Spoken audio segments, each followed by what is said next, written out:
Graça e paz que vem do Senhor Jesus. Perigo. Quando você ouve essa palavra, perigo, você vai de qualquer jeito ou toma cuidado? Seja sincero. Você está andando por um caminho e vê uma placa lá com um sinal, perigo.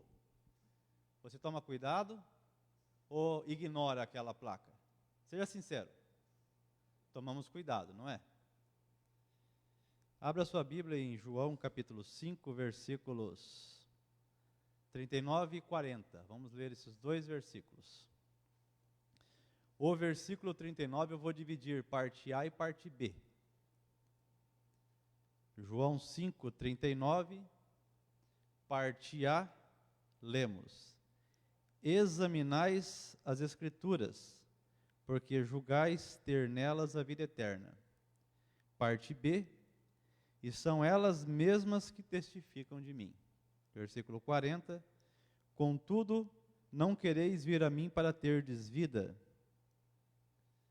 Pode deixar a sua Bíblia aberta, nós vamos trabalhar esses dois versículos, 39, parte A, parte B, e o versículo 40. Pai, em nome do Senhor Jesus, te agradeço pela sua palavra. Fala ao nosso coração, Senhor, revela-nos o perigo de negligenciarmos o que aqui lemos. Fala ao nosso coração, Senhor. Amém. Pode projetar para nós, por favor, ali.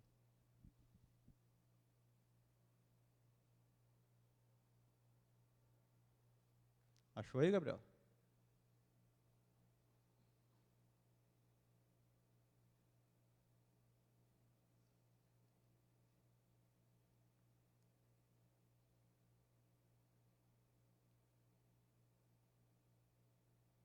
O perigo de conhecer sem se render.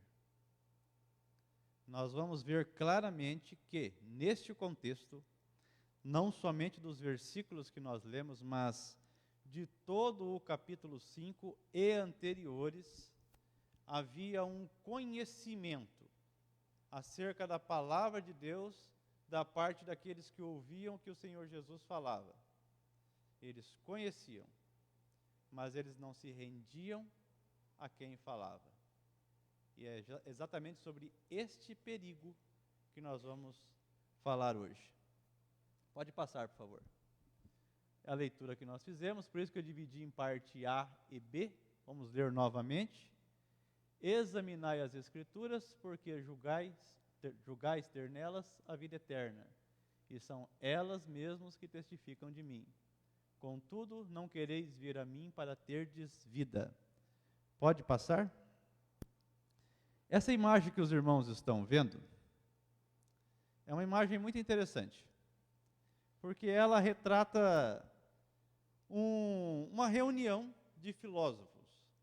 Mas se vocês prestarem atenção, eles estão ali reunidos, eles estão conversando entre si, estão dialogando, mas há uma parede de vidro entre eles e o que é a Bíblia, de forma que a Bíblia foi lançada para fora da reunião deles. Ou seja, queremos falar sobre qualquer coisa, mas sobre Bíblia e Palavra de Deus, não. É exatamente assim que os gregos se comportavam nos tempos do Senhor Jesus. Lembrando que a Grécia era o império mundial anterior ao Império Romano e deu ao mundo conhecido da época os maiores filósofos.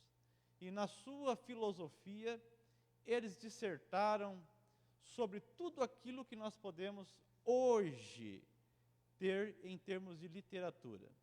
Tanto que, com a queda do Império Romano no ano de 476, a maior parte das contribuições filosóficas só foram redescobertas no século XII. Esse é o período que nós temos ali da Idade das Trevas, porque como o Império Romano foi destruído pelos bárbaros e muitos livros foram queimados, o mundo, de certa forma, entrou em um período de ignorância, porque toda a ciência até então foi destruída. Irmãos, acredita que muito antes da primeira cirurgia de cataratas, já havia cirurgia de catarata nos primeiros séculos? Já se fazia isso. Por que ficou então séculos sem realizar essas cirurgias, se ela já era feita lá atrás? Porque se perdeu todos os conhecimentos dos filósofos. Mas é filósofo que produz conhecimento para medicina? Sim, sempre foi. Se nós analisarmos o conhecimento filosófico daquela época, a filosofia não tinha essa característica de somente debate de ideias, mas a filosofia entrava a fundo na vida.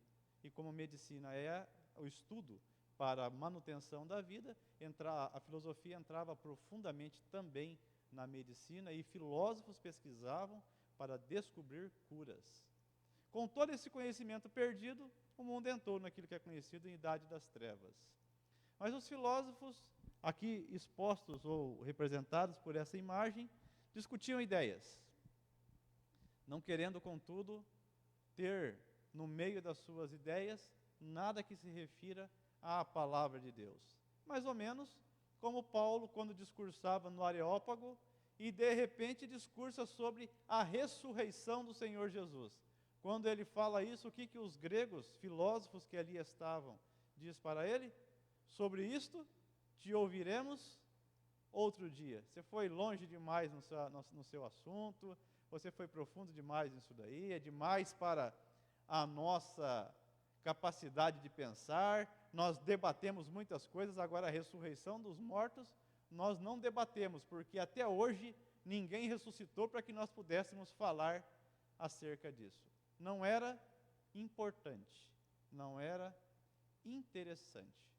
Então, para eles que eram as mentes mais pensadoras do mundo na época, a palavra de Deus não produzia qualquer interesse.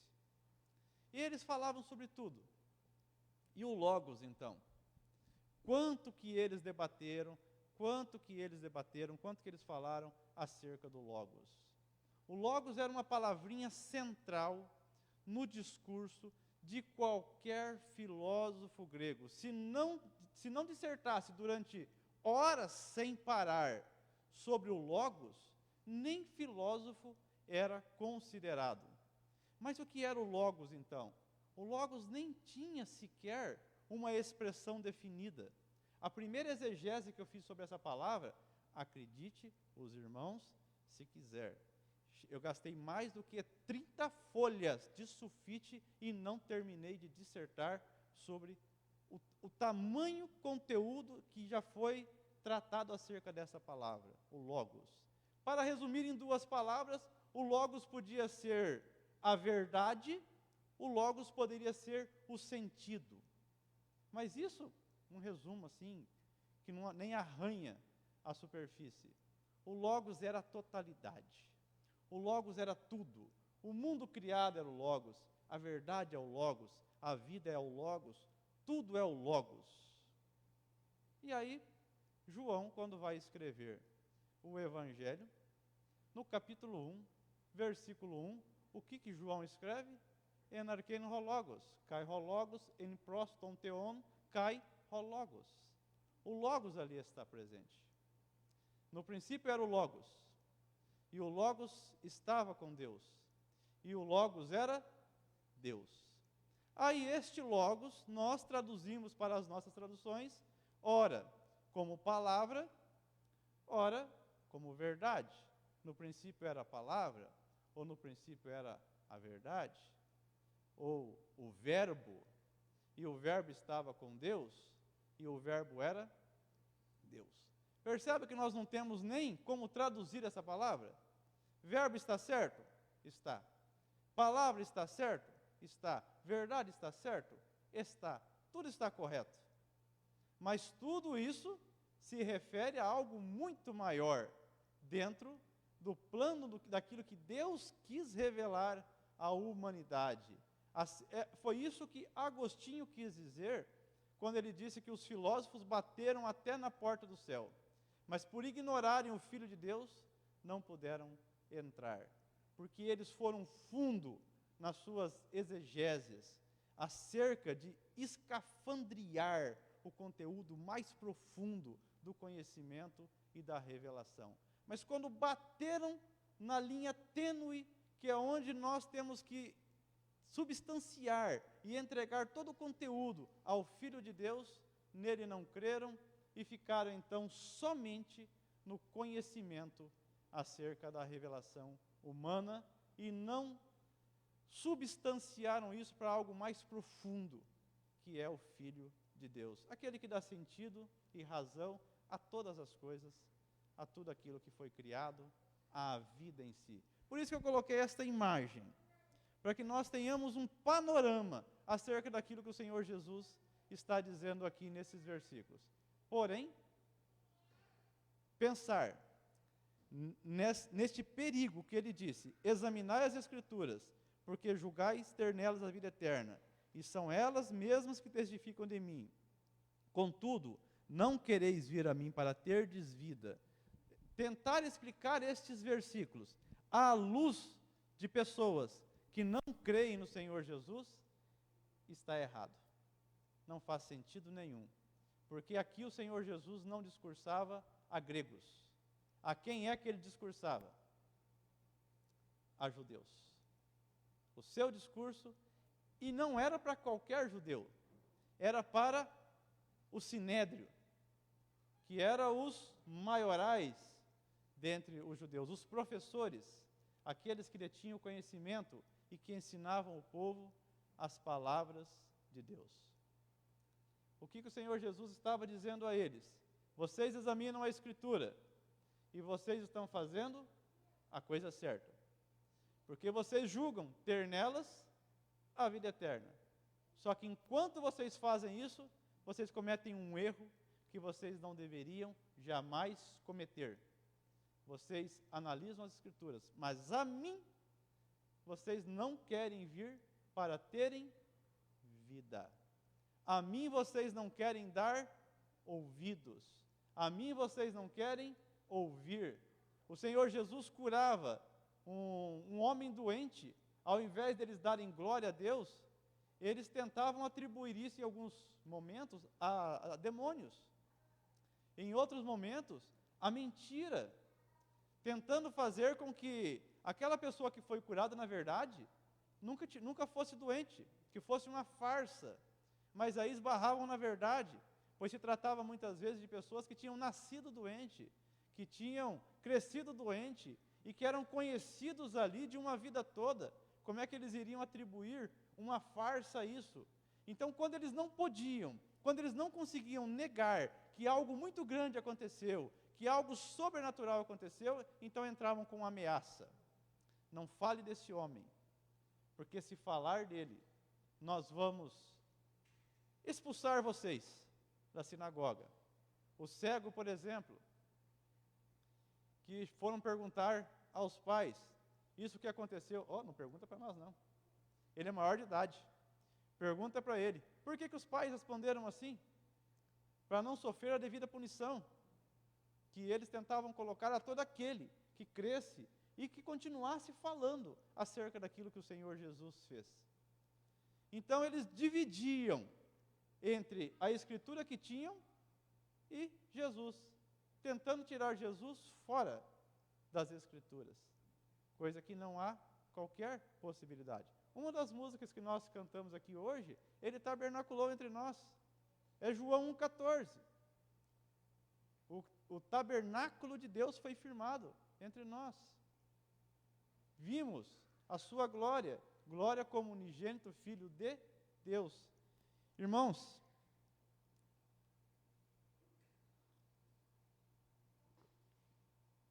é um perigo muito grande conhecer as Escrituras, mas negligenciar o Filho de Deus.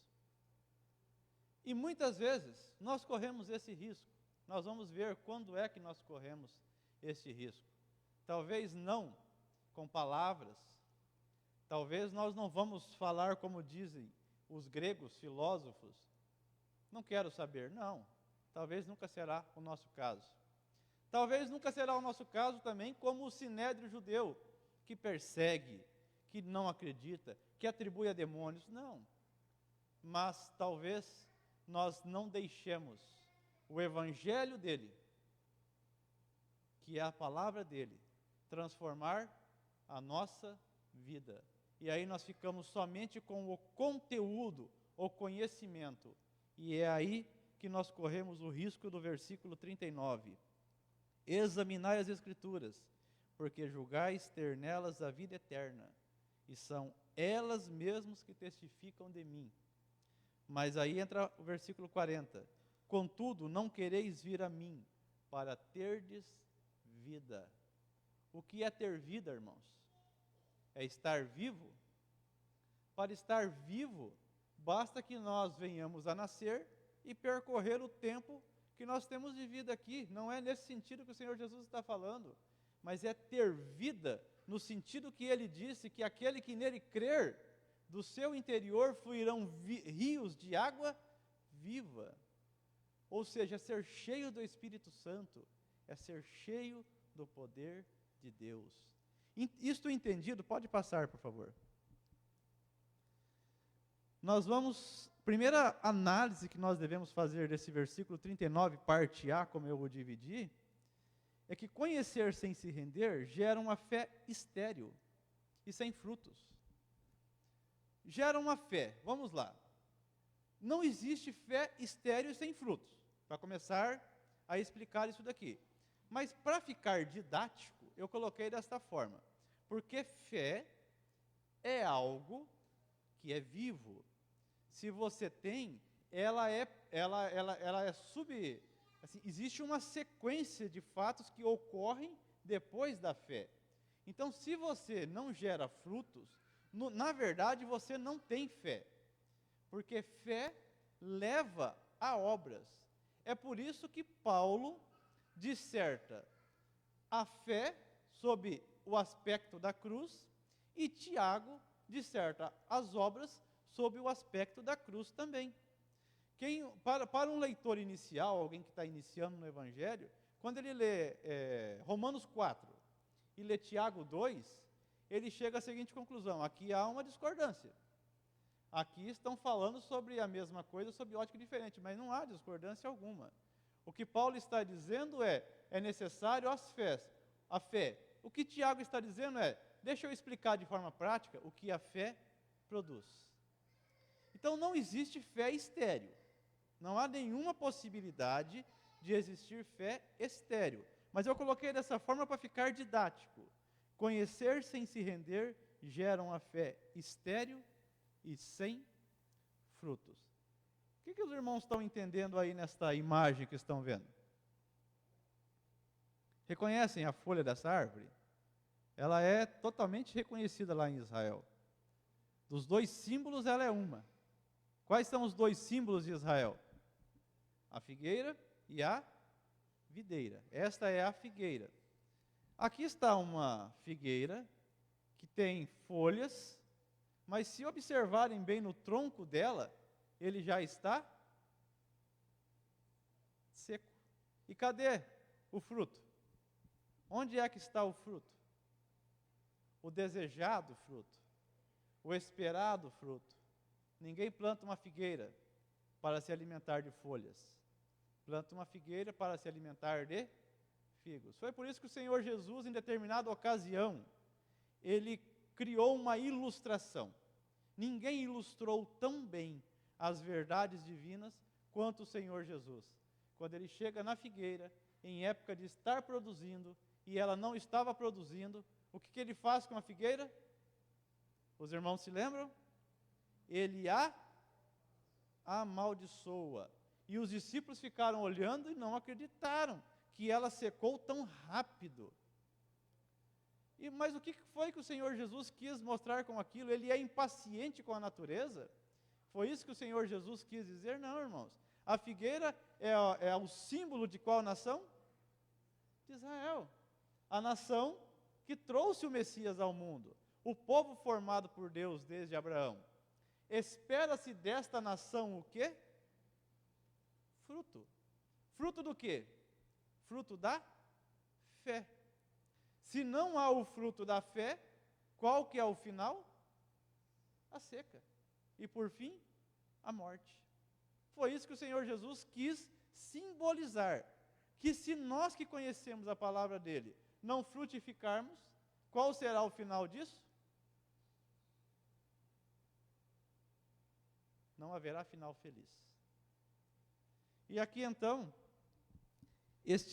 essa parte A do versículo 39, examinai as Escrituras, porque julgais ter nelas a vida eterna. Examinaram as Escrituras, mas ficaram apenas na letra. Estas pessoas a quem o Senhor Jesus discursava, examinaram as Escrituras, mas ficaram somente na letra, discursando como que poderiam entender melhor, como que poderiam praticar melhor. Talvez a discussão que surgiu depois da reforma, para cá, quem é que está certo? É o calvinismo que está certo? É o arminianismo que está certo? Discursando, discutindo, mas sem vida. Somente no exercício da letra. Mas quando deveria viver aquilo que aprendeu, colocar em prática e ser uma bênção para o mundo, ao invés de ser uma bênção para o mundo, então eram pessoas que talvez agiam sem fé, exatamente como o mundo. Irmãos, Deus plantou Israel no centro do mundo. Quando nós olhamos o mapa antigo, onde a América sequer era conhecida, e quando nós olhamos o mundo antigo e observamos a sua totalidade, Israel está no centro do mundo. As rotas comerciais da Ásia, antiga Ásia, mesmo a Ásia moderna, as rotas da antiga Europa, que não tinha nem esse nome ainda, as rotas do norte da África, que não tinha nem esse nome ainda, as rotas do mundo. Adivinham quais os caminhos que essas rotas tinham em comum para poder ir para lá e para cá realizando comércio? Adivinha por quais caminhos que todas essas rotas passavam? Pelos caminhos que levam a Israel. O que Deus quis com isso? Por que Deus escolheu essa região topográfica para plantar um povo para si? Para que este povo pudesse testemunhar acerca do Deus que criou os céus e a terra e ser uma bênção para o mundo inteiro. Isso é frutificar. Isso é dar fruto.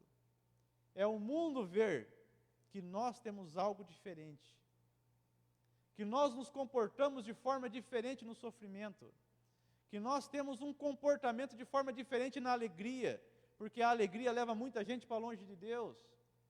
Muitas pessoas, quando elas têm tudo, isso é incrível, quando elas têm tudo, quando elas estão no melhor da sua vida, quando elas estão superabundando, é exatamente aí que elas fogem de Deus, é exatamente aí que elas abandonam a Deus, na glória, no louvor dos homens, eles acabam se afastando de Deus. Mas o plano de Deus para nós é que, independente da abundância, da escassez, da alegria, do sofrimento, nós sejamos uma bênção, e nós sejamos um povo para mostrar que existe um Deus nesse mundo, e que é Ele quem governa a vida dos homens. Creia nele ou não, haverá um juízo, a igreja deve anunciar o juízo, até porque amanhã muitos de nós, se for assim a vontade de Deus, estaremos lá sentados para julgar as nações, irmãos. Ou vocês não conhecem essa passagem do Apocalipse? Quem é que há de julgar o mundo? Senão a igreja. Irmãos, é muito sério. É uma seriedade muito grande ouvir o Evangelho. Porque nós precisamos desde já, praticar. Para que esses galardões que não são conhecidos, dos quais não adianta querer falar, já tive meu tempo teológico já, de tentar entender o galardão. Tonto. Desisti. Não há como descobrir isso hoje. Mas um dia saberemos. Há coisas que Deus guardou só para a glória. Um dia saberemos o que há de ser de cada um de nós no reino de Deus. Se os irmãos acham que o reino dos céus será um tempo de inatividade, tira essa ideia da mente. Se os irmãos acham que o reino de Deus será um tempo que você não vai fazer nada, tira essa ideia da mente. Se os irmãos acham que o reino de Deus vai ter um tempo que você vai ficar 24 horas por dia cantando, tira essa ideia da mente. Haverá muita atividade nos céus, embora a gente não consiga hoje dizer quais são, quais é. Mas pelos pequenos detalhes do Apocalipse, ao vencedor darei, ao vencedor darei, ao vencedor darei, nós percebemos que haverá muita atividade no céu. Mas haverá a atividade suprema, a melhor de todas as atividades, que é glorificar, dar glórias ao Cordeiro. Devemos praticar, desejar, irmãos, dar glórias ao Senhor Jesus. Não somente na igreja, mas dar glórias ao Senhor Jesus segunda-feira. Glorificar o Senhor Jesus terça-feira. Glorificar ao Senhor Jesus quarta-feira. Glorificar ao Senhor Jesus quinta-feira. Glorificar ao Senhor Jesus sexta-feira. Bom, já falei de segunda a sexta. Sábado precisa também? Ou dar um tempinho no sábado? Não, não tem tempinho não. Glorificar ao Senhor Jesus também no sábado. Ah, no domingo eu glorifico quando eu venho na igreja, né? Não! Tem o dia inteiro para glorificar o Senhor Jesus. Você glorifica ao Senhor Jesus quando está de joelhos no chão orando. Você glorifica ao Senhor Jesus quando você está cantando um louvor. Você glorifica ao Senhor Jesus quando fala a verdade. Você glorifica ao Senhor Jesus quando você é justo, quando você é honesto. Você glorifica ao Senhor Jesus quando você se preocupa com o próximo. Você glorifica ao Senhor Jesus quando você fala dele para o perdido, desejando que ele deixe as trevas e venha para a luz. Glorificar ao Senhor Jesus é uma totalidade, é um estilo de vida, é uma vida completa. Glorificar ao Senhor Jesus é desde o momento que nós acordamos até o momento que nós vamos dormir. O único espaço que nós temos é o sono, o descanso. Fora isso, meus irmãos, se você está em atividade cerebral constante, permanente, glorifique ao Senhor Jesus. Isso é o que vai impedir que você tenha essa fé estéril que eu já expliquei. Não existe fé estéril. Existe quem tem fé e quem não tem fé. O fruto é consequência da fé. Pode passar. Versículo 39, parte B. Cristo é a chave da revelação, e são elas mesmas que testificam de mim. As Escrituras testemunham dele. Conhecer o texto sem se render. Observe que esse render eu coloquei ele em vermelho. Eu coloquei ele em caixa maior. Porque eu vou dar alguns exemplos sobre isso no final. Ao Senhor do texto não corresponde ao propósito pelo qual a Bíblia foi dada ao mundo. A Bíblia não foi dada ao mundo para ser mais um livro a ser decorado. Para começar, a Bíblia não é um livro. Na disciplina que nós fizemos, a importância das Escrituras para os dias de hoje, nós vimos que a Bíblia foi escrita em ocasiões diferentes, por autores diferentes, em lugares diferentes, em tempos diferentes, totalizando um período de quantos anos mesmo? Quem se lembra? Aproximadamente? 50 anos, né? Foi isso? Não foi 50 anos, não? Foi 100 anos. Durante 100 anos, né? Não foi não. Qual que foi mesmo? Esqueci. 1.500 anos, irmãos. 1.500 anos. Entre quem começou a escrever Gênesis, que nós atribuímos a Moisés, e Apocalipse, que nós atribuímos a João, o apóstolo. 1.500 anos nós temos aqui de produção. Lembrando que a Bíblia antes, ela era conhecida, o Velho Testamento, mas ela era oral. Depois é que ela veio a ser escrita. Juntou-se tudo isso, primeiro o Velho Testamento, depois o Novo Testamento, e aí formou-se o Biblos, que traduzido do grego para o português é Bíblia. Logo, Biblos, do original grego, é coletânea, coletânea de livros. Portanto, nós não temos um livro na Bíblia, nós temos vários livros. E estes livros não foram dados a nós para se tornarem como qualquer outro. Aliás, o que diferencia cada um desses livros, que juntos formam a Bíblia, o que os diferencia de qualquer outro livro, seja ele antigo como as Ilíadas de Homero, ou seja ele moderno como qualquer livro escrito hoje. O que diferencia a Bíblia desses livros? A inspiração por trás do autor. Há muitos livros bons. Macabeus, por exemplo, que entrou na Bíblia Católica, mas que não entrou na nossa Bíblia, é um livro muito bom. Ele registra o que aconteceu no período em que houve silêncio profético, período de 400 anos. Aquele período posterior ao último livro do Velho Testamento e anterior ao primeiro livro do Novo Testamento. De Malaquias a Mateus, nós temos esse período aí aproximadamente 400 anos. E aqui houve atividade. Macabeus viveu nesse tempo, foi produzido nesse tempo, foi escrito nesse tempo para mostrar as invasões, por exemplo, a invasão dos sírios ao templo é registrado nesse livro. Então é um livro bom. Para conhecimento é maravilhoso, mas ele não é tido como um livro inspirado pelo Espírito Santo. Mas não deixa de ser um livro bom. E assim como ele, existem muitos livros bons, livros seculares, existem vários livros bons. Mas o que diferencia a Bíblia de cada um deles é Deus falando. Portanto, só existe um livro, e que nem é um livro, é uma coletânea de livros, em que Deus fala. E este livro é a Bíblia, é o único. Então a Bíblia não foi dada ao mundo para ser um livro como outro qualquer. Ela foi dada ao mundo para descortinar a Deus. Deus descortinou-se a si mesmo.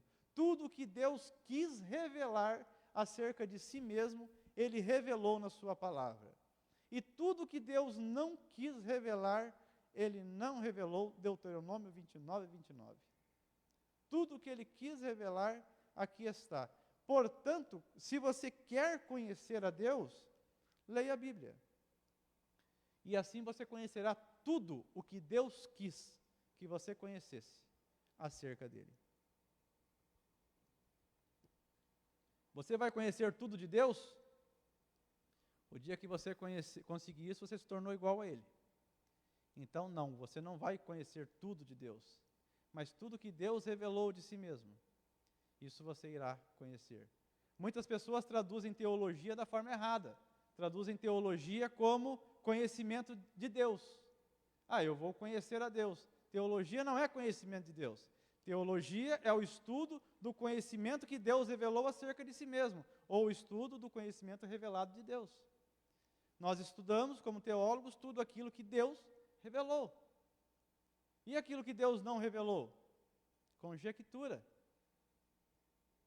E na maior parte das vezes, quem tentar acertar vai passar bem longe. Mas bem longe mesmo. Agora, o que Deus quis revelar é bom para nós, para nossos filhos, para nossos amigos, para a nossa comunidade. Deus revelou o melhor para nós vivermos nesse mundo. É isso que nós devemos buscar. Quem lê a Bíblia sem encontrar a Cristo, perde o sentido da palavra. Se você lê a Bíblia, se você conhece a Bíblia, mas se Cristo não é importante para você, então entra o perigo que eu falei no começo. Quando você vê uma placa de perigo, você toma cuidado. Se existe uma passagem pequena, por exemplo, como a porta da igreja, está perigo, você provavelmente não vai atravessar. Dificilmente você vai atravessar, você vai ficar com medo e vai voltar. Porque existe um perigo dali para lá. E este é o perigo de conhecer a Bíblia, mas não desejar conhecer a Cristo, não desejar se entregar a Cristo. Aí você comete o mesmo erro que o Sinédrio cometeu, e não somente o Sinédrio, mas todos os religiosos proeminentes, claro que nem todos, alguns se converteram ao Senhor, temos 2 casos importantes, como Nicodemos e José de Arimateia, mas a maioria quis a crucificação do Senhor, queria se livrar do Senhor Jesus, mas tinha o conhecimento da Bíblia e era muito importante para eles. Que esse perigo não venhamos a correr nós hoje, conhecer a Escritura, mas não desejar conhecer o centro, o ápice, aquilo que é a projeção máxima dela, que é a cruz, onde está o Senhor Jesus, dando vida para todos nós. Nessa disciplina que nós fizemos, nós vimos exatamente isso. A cruz é o centro. É o centro de tudo o que nós estudamos na Escritura. O Velho Testamento caminha-nos para a cruz. E o Novo Testamento disserta acerca da obra da cruz. E quando chega o Apocalipse, nós temos todo esse resumo e logo em seguida a Nova Jerusalém, onde quem não passa pela cruz não vai pisar, não entrará. Veja como a cruz é o centro, é a obra do Senhor Jesus. Ele tem que ser importante para nós, assim como a palavra dele é importante para nós. É nele que nós devemos concentrar a nossa atenção, nas suas palavras para nós, porque disso depende a frutificação da nossa vida. Pode passar.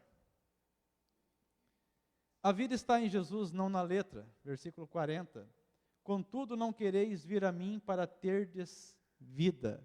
Irmãos, essa imagem é uma imagem, eu vou usar a palavra triste, porque eu não conheço uma palavra diferente para descrever essa imagem.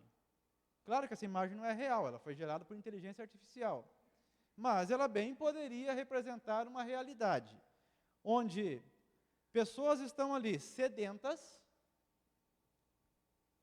com baldes na mão, desejando água, alguns aparentemente já perderam a vida, desidratados, já não têm mais força, mas vejam que uns caminham para o norte, outros para o sul, mas não tem um entrando na água, na fonte. Não há um levando o seu balde para encher de água, ou mesmo as mãos para encher de água e levar à boca. Preferem morrer de sede do que ir à fonte. Quem em sã consciência faria isso? Quem de nós faria isso? Morrendo de sede, deixar a fonte de lado? Quem faria isso? Mas é exatamente o que o mundo faz com o Senhor Jesus. Prefere morrer a ir à fonte. Prefere morrer de fome do que se alimentar do pão da vida. Morrer de sede do que beber da água celestial, que é Ele, o Senhor Jesus. Essa imagem representa, sabe o quê? O mundo em trevas, um mundo perdido, que não sabe para onde vai, que tem a fonte tão próxima assim para matar a sua sede, para matar a sua fome, mas fica definhando-se no seu pecado e não se alimenta de uma fonte que está tão perto. Sabe o quanto que esta fonte que mata a nossa sede está perto de nós, irmãos? Sabe a que distância que ela está de nós? A distância de um joelho dobrado. A distância de um joelho dobrado é a distância que nós estamos da fonte que mata a nossa sede. Mas às vezes nós preferimos correr,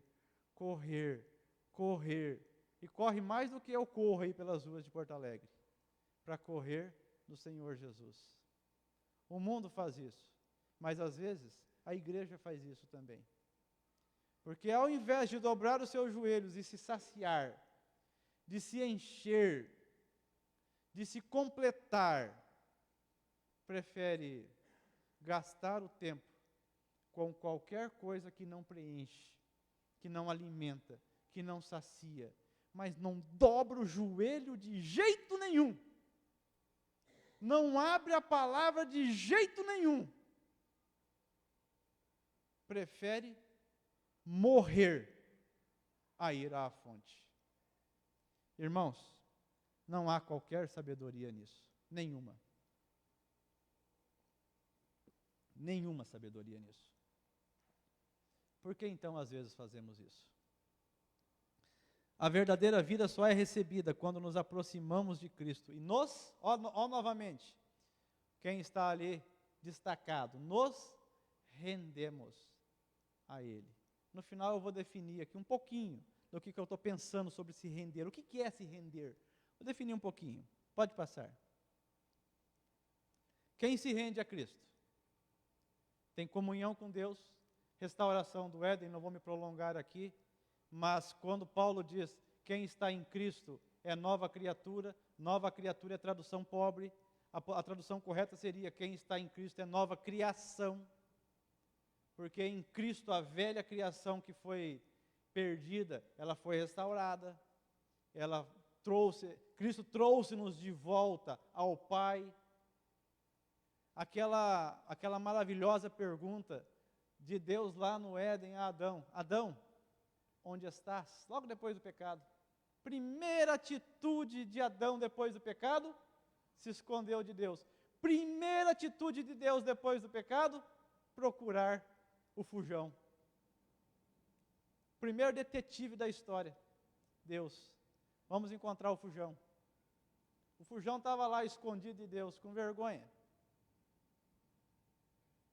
Resolvendo o seu problema. Ah, como nós somos bons nisso. Como nós somos bons nisso. Resolvemos todos os problemas com mentira. Contamos um monte de mentira para resolver os nossos problemas. Adão foi o primeiro mentiroso da história. Resolveu o seu problema. Pegou ali umas folhas de figueira, tampou a sua nudez e disse: isso aqui resolve o meu problema. Não é vergonha meu problema? Não fiquei com vergonha? Resolvi, pronto, se Deus me ver, não estou nu mais. Mesmo assim se escondeu. Mas Deus não aceitou a solução de Adão. Porque se nós dependermos de nós para resolvermos os nossos pecados, nós estamos perdidos, irmãos. Se nós dependermos de nós para resolvermos os nossos pecados, nós nem resolveríamos, porque ao invés de ir para Deus, nós iríamos para longe dele. E é isso que é pecado. Pecado, traduzido no original hamartia, é errar o alvo. Então, se Deus está aqui, eu vou para outro lugar, eu não vou para Deus mais. Eu não consigo mais ir para Deus. Eu não quero mais ir para Deus. A minha alma não anseia mais ir para Deus. Eu só quero ir para longe dele. Mas Deus, em sua infinita graça, em sua infinita misericórdia, não desejando que ninguém se perca, já começa lá no Éden a buscar Adão e pergunta: onde estás? Para que então ficasse evidenciado ali que Adão não está mais onde devia estar, na presença de Deus. Ali fica evidenciado que Deus ainda quer o pecador, mesmo que o pecador, tudo que queira agora, seja resolver os seus próprios problemas de forma autônoma e fugir de Deus, e assim viver uma vida inteira criando seus filhos, que ainda virão em qualquer caminho, mas longe dos caminhos de Deus. A cruz é a restauração. A cruz é o novo Éden. A cruz é Deus novamente restaurando o pecador, justificando o pecador, redimindo o pecador, propiciando através do seu próprio sangue a cobertura para este pecado, para que então o pecador possa voltar, trazido por uma graça maior do que ele. Porque se o pecado é maior do que nós, a graça é muito maior do que o pecado. Então isto é que é comunhão com Deus. Alívio para os cansados. Quem se rende a Cristo tem alívio da sua carga. Transformação no caráter. Esperança no sofrimento, pois existe a paz. No mundo vocês terão aflições. Tende bom ânimo. Eu vos dou a minha paz. Quem se rende a Cristo tem sentido para a vida. Se você não entende o sentido da sua vida, se você não percebe o sentido da sua vida, renda-se a Cristo e você vai encontrar sentido para a sua vida nele, porque não há ninguém que tenha vida a este mundo sem um propósito. Talvez não tenha descoberto, mas todos nós temos um propósito, e este propósito pertence não a nós, mas a quem nos trouxe para a vida. Quem se rende a Cristo tem direção nas decisões. Você tem que tomar decisões, mas você está angustiado, você está aflito, você está deprimido, você está muito ansioso pelas decisões que você tem que tomar. Renda-se a Cristo, dobre seu joelho e você vai encontrar direção para as suas decisões. Principalmente vai encontrar a bênção para que o resultado seja melhor do que o resultado que você busca somente com o seu conhecimento e com a sua capacidade. Eu sempre falo sobre isso. Temos nossa responsabilidade, temos que nos capacitar, temos que trabalhar, temos que dar o nosso melhor, mas não pare aí. Não deixe a bênção de Deus, não esqueça de pedir a bênção de Deus, não dependa só de você, não cometa o erro de Adão, que logo após o pecado, passou a querer depender somente dele. Não se esqueça que há um Deus ainda perguntando, onde estás? Onde estás? Por que está sozinho? Por que está tomando decisão sozinho? Se eu vim ao mundo para trazer todos os cansados, todos os indecisos, todos aqueles que estão sem esperança, sem sentido, sem direção, vim trazer todos a mim mesmo, para a partir do meu amor, encontrar a direção necessária para a vida. Quem se rende a Cristo tem libertação do pecado, quebra as correntes, e o pecado não mais terá domínio sobre ele. Vamos falar muito sobre isso na próxima disciplina, irmãos. Esse, aliás, é o coração da nossa próxima disciplina, que começa terça-feira. Quer aprender mais sobre pecado, sobre graça e sobre libertação do domínio do pecado? Assista às aulas que começam terça-feira. Mas, por fim, para não ficar a dúvida, quem se rende a Cristo pode passar. Se joga na fonte. Quem se rende a Cristo, pula nessa fonte, mas bebe dessa graça. Quem se rende a Cristo, olha, se esbanja dessa graça, porque a graça está disponível a todos nós. A graça está disponível a mim, a graça está disponível a você. Não cometa o erro da vida de andar sedento, enquanto a fonte está tão perto de você, tão perto de você. Pode passar. Para nós concluirmos.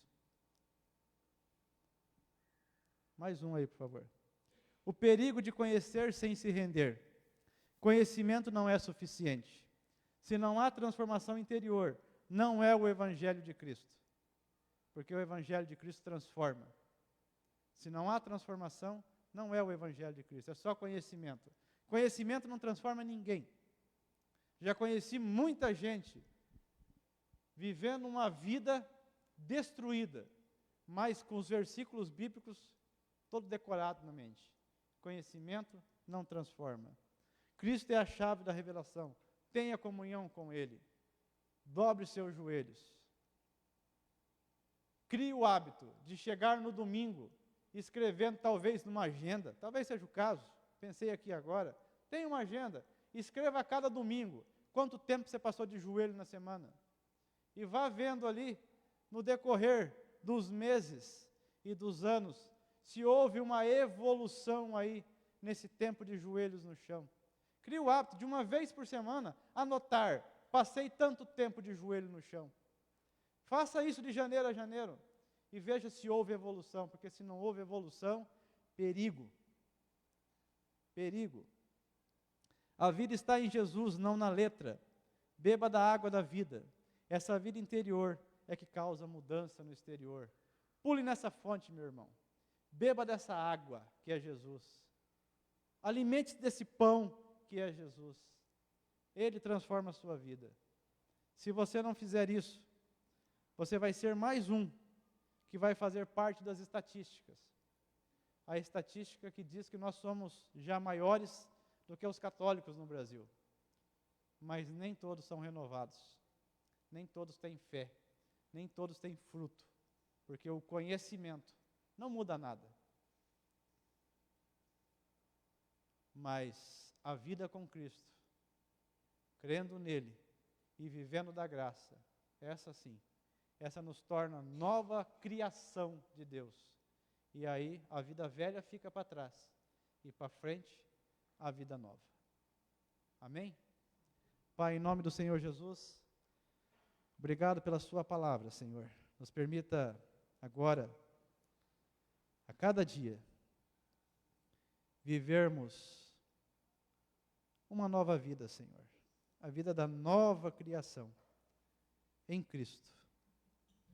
A vida que o Senhor quer para nós, não uma vida de conhecimento, não uma vida de mero conhecimento da sua palavra, mas sem fruto, mas uma vida onde a cada dia nós possamos entender que há um caminho a decidir. O antigo da desobediência e o novo da obediência. O legado que nos deixou Adão, que se afastou do Senhor, que se escondeu do Senhor, ou o legado do segundo Adão, que é o Senhor Jesus, que nos trouxe restauração e nos ensinou novamente o caminho do Senhor, pois Ele mesmo, sendo Deus, veio para nos resgatar. Nos resgate, Senhor, nos resgate para o Senhor. E que nós possamos ter mais tempo de joelhos no chão, te amando, te adorando, e sermos uma bênção para esse mundo, começando na nossa casa e até aonde o Senhor nos levar. Oramos em nome do Senhor Jesus. Amém.